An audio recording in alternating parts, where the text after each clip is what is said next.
quartz regardless of what brand. Correct. Is Lapitec, or is there another name for it? I would say Lapitec is just a Lapitec. This technology is patent by brand, and like we discussed before, there are 25 different patents that goes into it.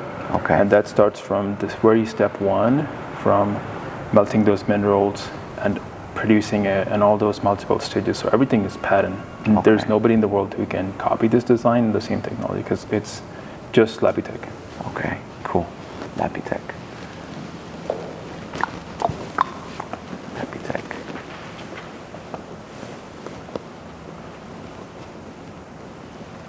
I'm gonna try something. Okay, and walk towards me, William. Okay.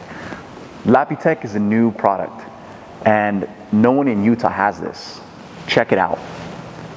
Let's try it again. Okay. Lapitec is a new product, and no one in Utah carries it other than RSI. RSI is located in Ogden. We'll tell you guys a little bit about them in a later video. Let's try it one more time. Lapitec is a new product. It's not quartz, it's not porcelain. Check out the next video. Lapitec is a new design. It's not quartz and it's not porcelain. Check out the next video to learn a little bit more about what Lapitec is.